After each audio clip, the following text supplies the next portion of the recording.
Hey friend, please subscribe. 1 second for you. Big deal for me. I was standing by the grill, flipping burgers, when Denise leaned over her wine glass and said it. "If you vanished tomorrow, no one would even notice." It was loud enough for the whole table to hear, just quiet enough she could pretend it was a joke. My name's Mark. I'm 56 now, and this all started at my wife's family's 4th of July cookout last year. I'd been married to Elaine for 14 years. Met her back when I was working construction, and she was a loan officer at a bank. I thought we were equals. Her family, the Duncans, never really saw me that way. They didn't call me names, but every handshake, every smile, always had that edge, like I was a temp they had to be polite to. That afternoon, the backyard smelled like charcoal and overcooked ribs. I was telling her dad about a full historic rebuild I'd just finished. 6 months of work, all reclaimed wood, perfect joinery. I was proud of it. Halfway through, Denise cut in with her little comment. The table roared.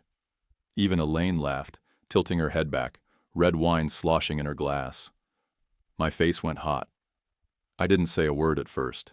I looked around, waiting for Elaine to throw me a lifeline, maybe say, "Come on, Denise," but she didn't. She just smirked like it was all harmless fun. So I raised my burger, pointed it toward Denise, and said, "Challenge accepted." The laughter stalled for a second, then moved right along without me. I chewed in silence, nodding at whatever small talk came next. Inside, it felt like someone had flicked a switch. Quick note before I go on. Before listening, share in the comments which city or country you're watching from. And let's continue. The fireworks came later, but I didn't stay for them. I spent the rest of the night moving like a ghost. Cleaned my plate, thanked Elaine's mom for hosting, grabbed my cooler from the garage. Elaine didn't notice when I slipped inside our bedroom and pulled out the old canvas duffel from under the bed. I packed what mattered: work boots, 2 pairs of jeans, a couple shirts, the leather tool belt my grandfather gave me. No hesitation, no second guessing. Every zipper sounded louder than it should have. Elaine was still outside when I carried the bag through the kitchen. Her dad was lighting sparklers for the kids. No one looked my way. I tossed the bag in the back of my truck, slid into the driver's seat, and sat there for a second. My hands rested on the wheel, engine off, hearing the muffled laughter from the yard. Then I turned the key, backed out slow, and didn't look in the rear view. I drove with the windows cracked, the night air pushing the smell of charcoal out of the cab. Streetlights slid over the hood in slow stripes. I didn't turn on the radio. I kept both hands on the wheel and let the road hum under me while everything else lined up in my head. Elaine's folks had money.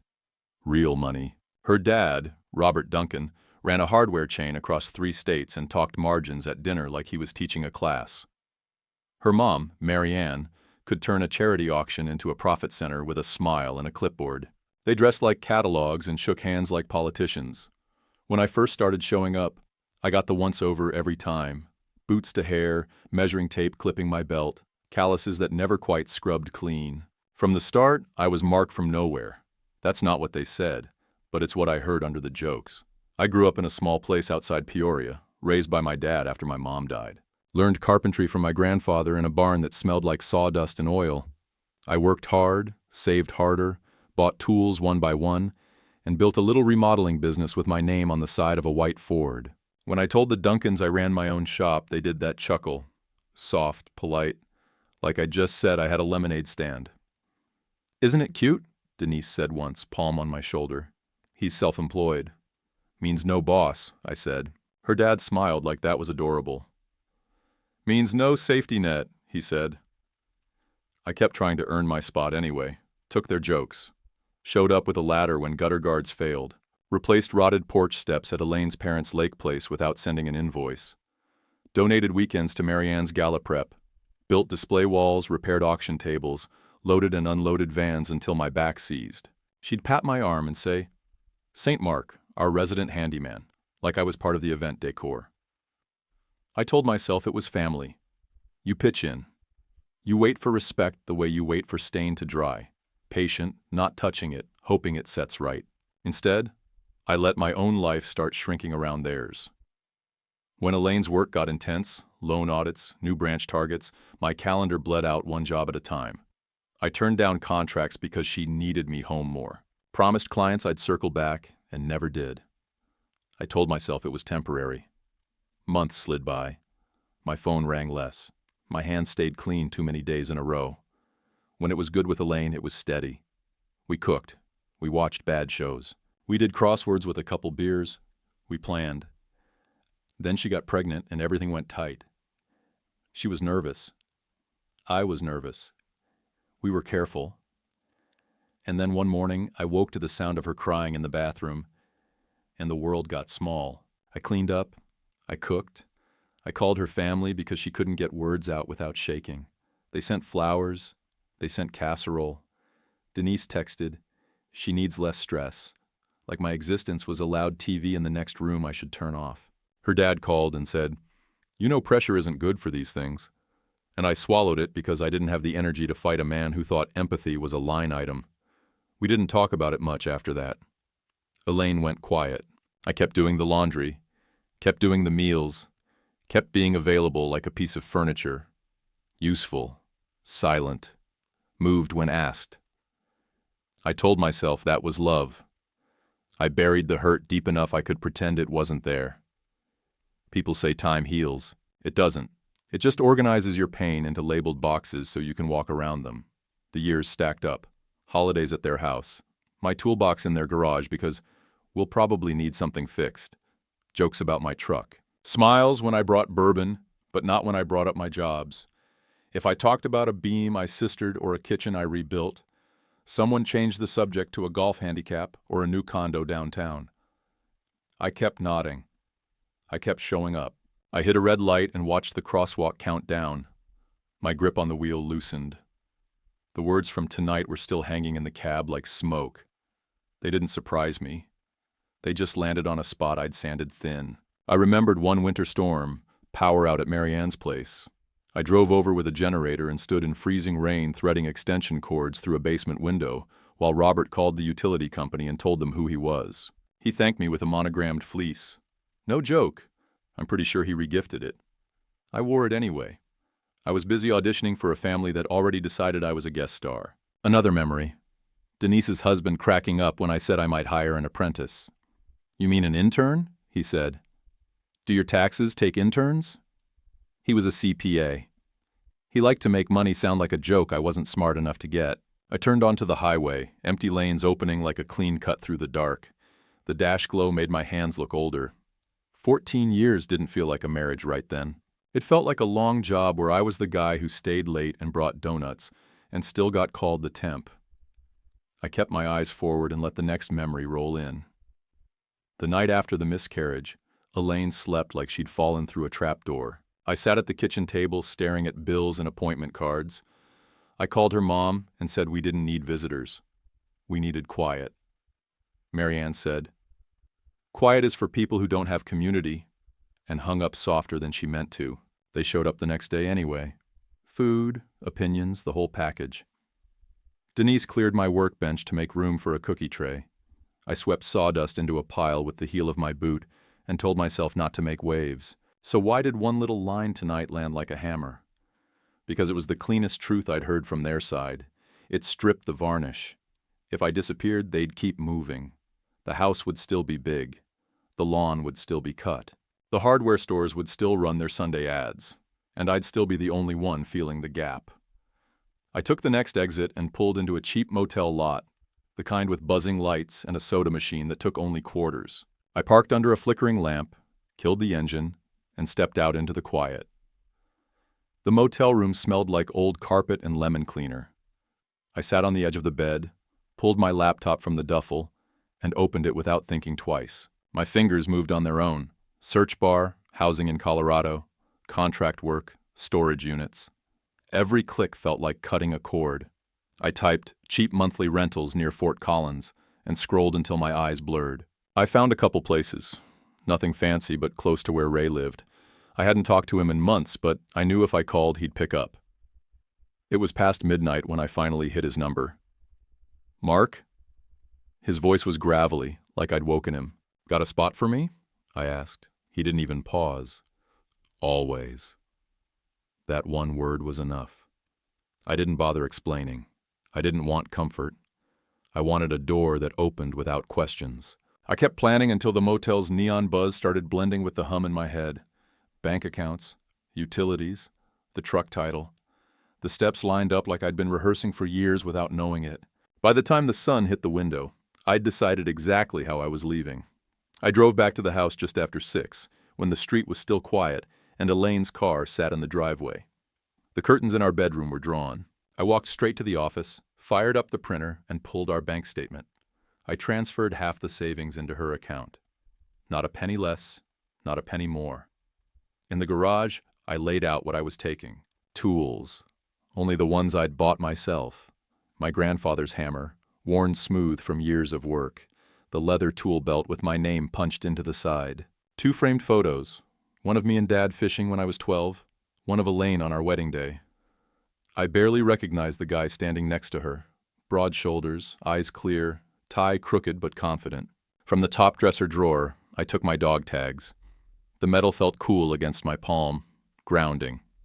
They'd been through more with me than most people ever would. I slid them into my pocket.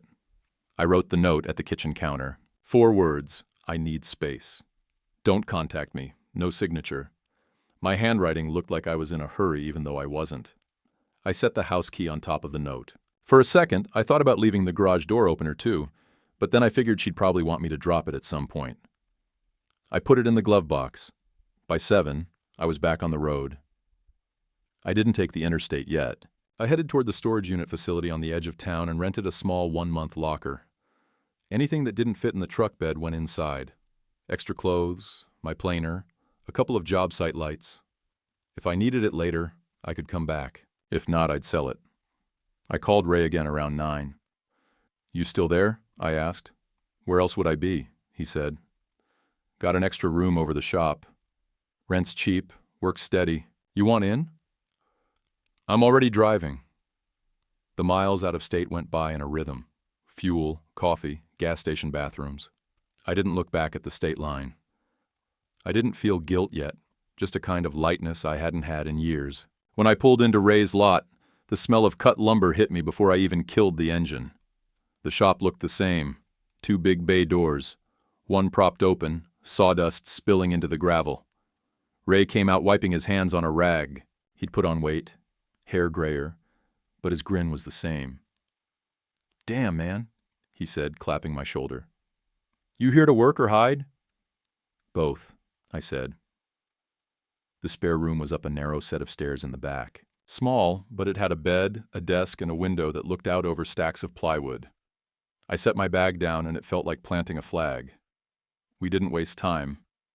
Ray tossed me a pair of safety glasses and pointed to a stack of cedar boards. "Need these cut and planed by end of day.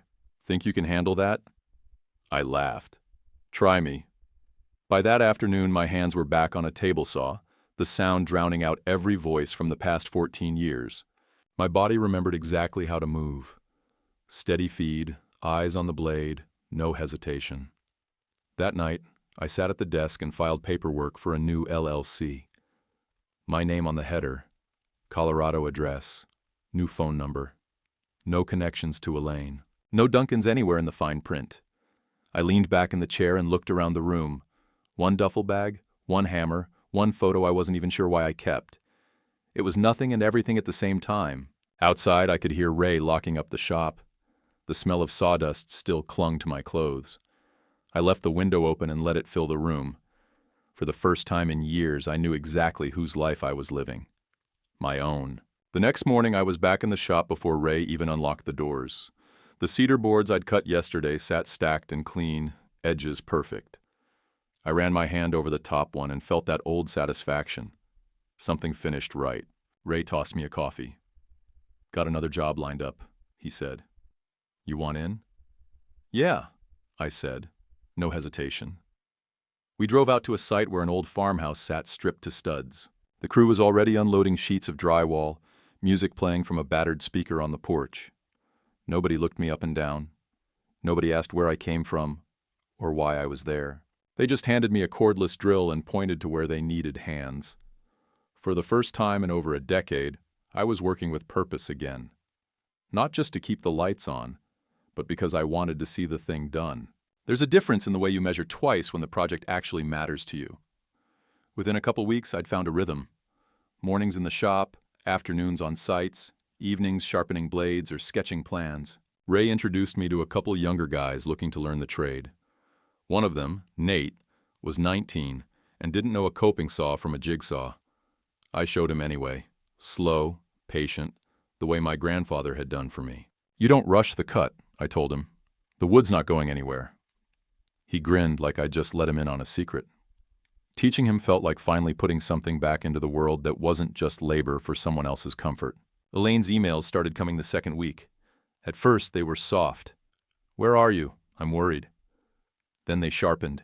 "You can't just vanish. This isn't how adults handle things." Finally, they got cold. "If you don't come back soon, I'll assume you're done." I read them once each, then deleted them. I didn't reply. About a month in, Denise posted on Facebook, "Family is everything, unless someone disappears without a word." I saw it when one of my old buddies sent me a screenshot with a laughing emoji. I didn't bother responding. That kind of bait only works if you bite. The VA clinic was 3 blocks from the shop. Ray mentioned they had walk-in counseling, so one Wednesday, I went. The waiting room was quiet, just the low hum of a vending machine. The therapist was a woman about my age who didn't flinch when I told her why I left. She just asked, "And how long have you been carrying that around?" I told her 14 years. She said, "Then it's not going to leave in 14 days. Fair enough. Turns out, carrying other people's judgment for that long leaves grooves you can't see but can definitely feel. The sessions weren't easy, but I started to breathe better. I slept longer. I woke up without that pit in my stomach that had been there so long I thought it was part of me. Work kept rolling in. Ray handed off more projects, trusted me to run crews when he couldn't be there. I even took a few jobs under my own LLC, custom shelving, a porch rebuild, a full kitchen gut. Clients paid on time. Some even said thank you without looking past me like they were waiting for the real boss to walk in. One Friday night, I was locking up when Nate came by holding a birdhouse he'd made from scrap pine. It was crooked, paint streaky, but he was proud. "Think it's any good?" he asked. "It's solid," I said. "Hang straight. Birds won't care about the paint." He laughed, and I realized I meant it. There was something clean about passing on the work without the weight. No sideways jokes, no measuring my worth against somebody's idea of class. By the end of the summer, the room above the shop felt like home. I'd fixed the leaky window, built a proper workbench under it, and lined the wall with my tools. Everything I owned was within arm's reach, and not a single thing in there reminded me of the Duncans.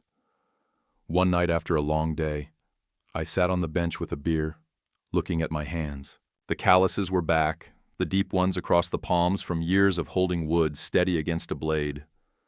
That was proof enough I was back where I belonged. The air coming through the open window smelled like fresh-cut lumber from the pile outside. Somewhere below, Ray was locking up the bay doors. I took another sip, leaned back, and listened to the quiet. No buzzing phone. No calendar full of other people's needs. It hit me then. This wasn't a pause. This was the life, and I wasn't going back.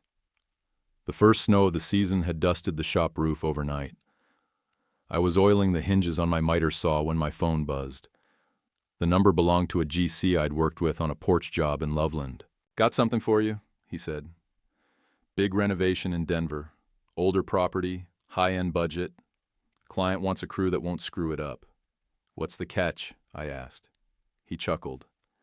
"It's owned by one of Duncan Hardware's silent partners." "That a problem?"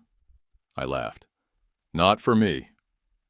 2 days later, I was standing in the gutted interior of a 3-story Victorian, blueprints rolled out on a makeshift plywood table, high ceilings, ornate trim and boxes ready to be restored, and a staircase that could make a carpenter weep if it was done right.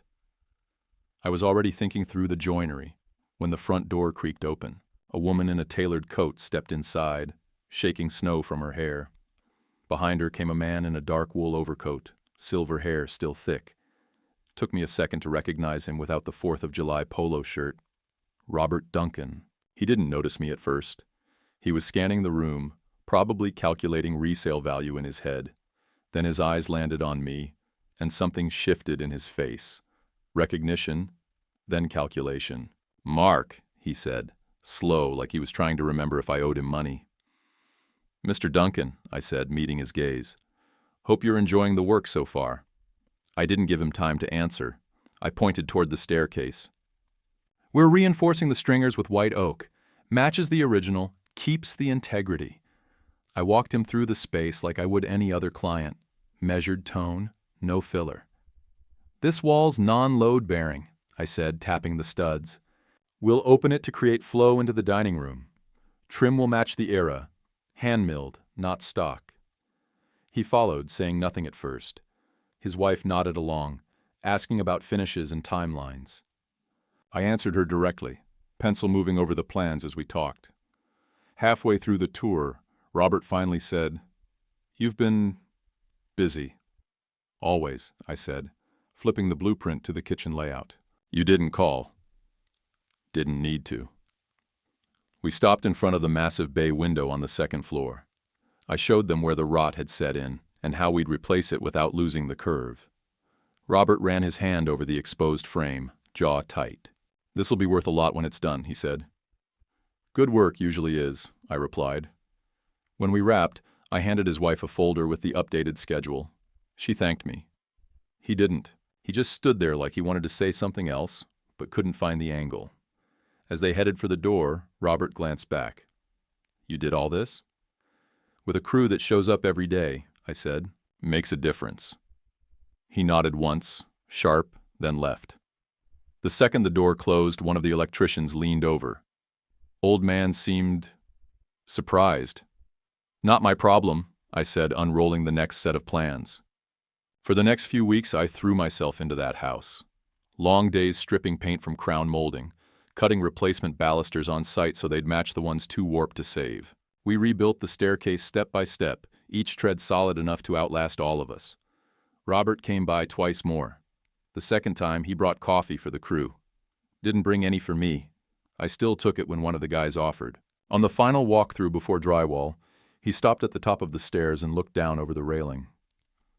"You're good at this," he said. "I know," I answered. His mouth twitched like he wasn't sure if that was arrogance or fact. "It's a shame," he said finally. "What is?" "That you couldn't stick around." I met his eyes. "I did stick around. 14 years. You just never noticed." He didn't answer. He turned and headed for the door. I stayed where I was, hands on the newel post, feeling the grain under my palms. It was solid, balanced, and exactly how it should be. The Victorian wrapped up clean, paid in full, no disputes. 2 weeks later, an envelope showed up at the shop with my name on it. Inside was a glossy invite to the Rocky Mountain Builders Expo, my company name listed under featured projects. One of the kitchen rebuilds I'd done on my own had been profiled in a trade magazine. Ray grinned when I showed him. "Better tuck in that flannel for once. You're going to be in a room full of people who actually know your name." The expo was at the Denver Convention Center, 3 floors of booths, displays, and the smell of fresh-cut wood from the demo stations. I walked in with my portfolio under my arm, flannel tucked, clean jeans, boots oiled. I wasn't trying to impress anyone, but I wasn't showing up looking like I'd just left a crawl space either. 10 minutes in, I saw her. Elaine was standing at a booth for a green build firm, chatting with a couple in business casual. Her hair was shorter, sharper, a color I didn't remember.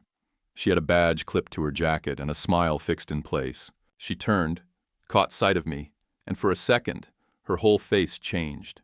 I didn't avoid her. Didn't even slow down. I walked right toward the next aisle, and sure enough, she stepped away from the booth and intercepted me halfway. "You look different," she said. I nodded once. "You just left." "No," I said. I accepted a dare. That stopped her for a second. She shifted her portfolio from one hand to the other. "We thought you were coming back." "You thought wrong." We stood in the middle of the aisle while people moved around us, carrying tote bags stuffed with brochures. "I didn't realize how far gone you were," she said finally. "You laughed, Elaine." That was the last nail. Her eyes flicked down. "I didn't mean it." "But you meant everything you didn't say," I replied. She didn't argue. A guy in a navy blazer came up behind her, hand resting lightly on her back. He glanced at me, then at her. "You okay?" "Yeah," she said. Just catching up. He nodded politely and walked ahead toward the booth. New guy? I asked. She didn't answer, which told me enough. She tried again. You could have said something before you left. Given me a chance. I gave you 14 years of chances. You gave me a punchline. That's not fair. It's accurate. We both knew we weren't going to find middle ground in a convention aisle. The noise of the crowd filled the gap between us. She glanced toward her booth. I have to get back. Go ahead, I said. She hesitated like there was something else she wanted to say, but didn't trust herself to say it here. Instead, she just gave a short nod and walked away, slipping back into her role like nothing had happened. I watched her greet the next couple like a pro, all smiles and handshakes. If I hadn't known her, I might have believed it. I moved on, stopping at booths that had nothing to do with my work. Custom fasteners, reclaimed timber suppliers, a display of joinery techniques from a Japanese carpenter who didn't speak a word of English, but communicated everything through his hands. When I finally reached the corner of the floor where my project was featured, I stood for a second looking at the oversized photo. Custom cherry cabinets, clean lines, light pouring through a window I'd reframed myself. My name was in the caption. No son-in-law or helper tacked on. A couple of other builders stopped to ask about the process. I walked them through it, step by step, like it was just another day on the job. Inside, though, I felt something settle, a clean break, the kind you can build on. By midsummer, work was steady enough that I had my own crew. 3 guys who didn't need babysitting, and a couple apprentices I could trust with a cut line. We were finishing a cedar deck on the south side of town when my phone buzzed. Unknown number. Mark, this is Tyler. Elaine's nephew. I let that sit a second. You know who you're calling? Yeah, he said. That's why I'm calling. We bought a place. Needs a remodel before the baby comes. You're the only one I trust to do it right. I laughed, short and sharp. You sure the family committee signed off on that? I'm paying for it myself, he said. I don't care what anyone thinks. 2 weeks later, I was standing in the entryway of a worn-down craftsman with Tyler and his wife. The plaster was cracked, floors scuffed, but the bones were good. He handed me a set of keys and said, "Do your thing." We gutted the kitchen first, down to studs, wiring replaced, new plumbing run. My guys moved like clockwork. Tyler stopped by a couple times a week, sometimes just to bring coffee and check progress. No lectures, no backhanded compliments, just respect for the work. Halfway through the second month, I was trimming out the dining room windows when I heard the front door open. Footsteps on hardwood. I turned and saw Elaine standing there. She looked around like she'd walked into a museum she'd read about but never visited. Her eyes went to the crown molding, the fresh paint, the way the light hit the new floors. "This is good," she said finally. "You always were good," I replied, wiping dust from my hands. She stepped farther in, trailing her fingers along the wainscoting. "It feels different when it's yours." I shrugged. "That's the point." She turned to me. "Are you happy?" "I'm visible," I said. "That's enough." For a moment, neither of us spoke. The sounds of nail guns and saws from the back of the house filled the gap. "I didn't think you'd take his call," she said. "Tyler's a grown man. Knows what he wants?" She smiled faintly, but it didn't last. "Mom still doesn't understand why you left like that. She doesn't have to." Elaine nodded like she expected that answer. "I guess you're where you want to be." "I am." She walked toward the door, then paused. "You look healthier." "I am that too," I said. When she left, I didn't watch her drive away. I went back to the trim work. My crew was waiting on measurements, and I wasn't about to lose pace over nostalgia. By the time the job wrapped, the house looked like it had been waiting all its life for the right hands. Tyler shook mine and slipped an envelope into my palm. "On time and worth every penny," he said. Driving away that afternoon, I caught a glimpse of the house in the rear view. Fresh paint shining in the sun, curtains in the windows, a family moving in. It wasn't mine, but my work would outlast me there. That was enough. The house passed inspection with only a couple of minor fixes, nothing that would take more than a morning to wrap up. My crew was loading the last of the tools into the truck when I heard heels clicking fast across the new hardwood. Denise. She looked almost exactly like she had at that barbecue. Same sharp haircut, same too bright smile. But her eyes were narrower, measuring me like a problem she still hadn't solved. "So you just vanished," she said, planting herself between me and the front door. "And now you're back like nothing happened?" "Not nothing," I said, sliding the tape measure onto my belt. "I came back as someone new," she scoffed.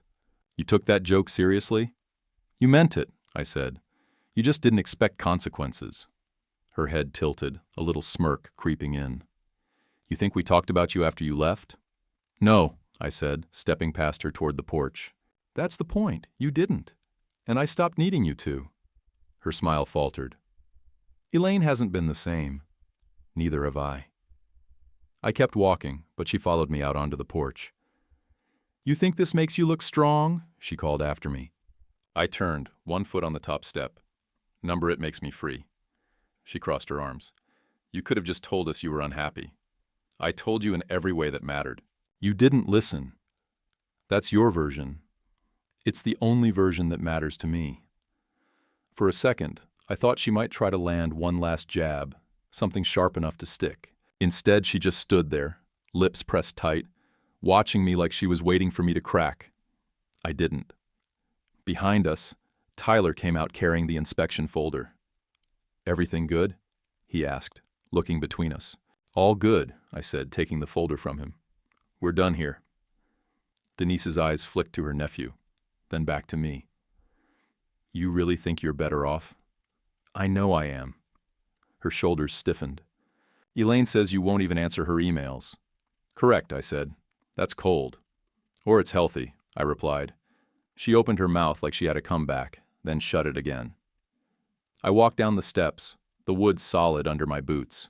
My crew was already in the truck, engine running, waiting for me to give the signal. I tossed the folder on the passenger seat and climbed in. In the side mirror, Denise was still on the porch, arms crossed, staring after me like she couldn't decide if she'd won or lost something. I didn't owe her an answer.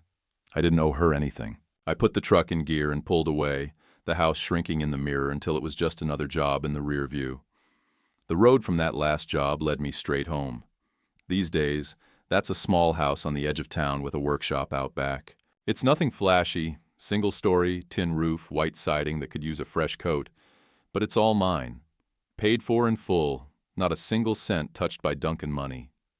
The workshop's where most of my life happens now. Smell of sawdust in the air, tools lined on the wall exactly where I want them, a radio that still gets AM. I've got steady clients, a waiting list, and a new apprentice who reminds me of a younger version of myself, eager, stubborn, ready to prove something. I teach him the same way my grandfather taught me. Slow cuts, clean lines, no shortcuts worth taking. Every morning, I leash up my dog, walk down the street, and stop at a little coffee shop where the barista knows my order without asking. Black coffee, nothing else. We talk about the weather, maybe a project she's working on at home. No one in there cares where I used to be or who I used to be tied to. I laugh more now. Not the polite chuckles you use when you're trying to keep the peace at someone else's table, but real laughs, the kind that hit from somewhere deep and don't care who's watching. I haven't talked to Elaine in months. We signed the papers clean, no drawn-out court fights, no begging to reconsider. I kept my tools, my truck, and my peace. She kept her life. We're even. That barbecue? Best thing that ever happened to me. It didn't feel like it at the time, but looking back, that was the first honest moment I ever got from that family. Denise's joke wasn't funny, but it was true, and it lit the fuse I didn't know was waiting. Some men get pushed out. Some walk out. Me? I raised my burger, said, "Challenge accepted," and walked right into the life I was supposed to have. Not the life they approved of, the one that fits. What about you? Would you have walked out after that joke or stayed to fight it out? Drop your answer in the comments. And don't forget to subscribe for more stories like this. YouTube picked this for you. Tap it. Let's see if they guessed right.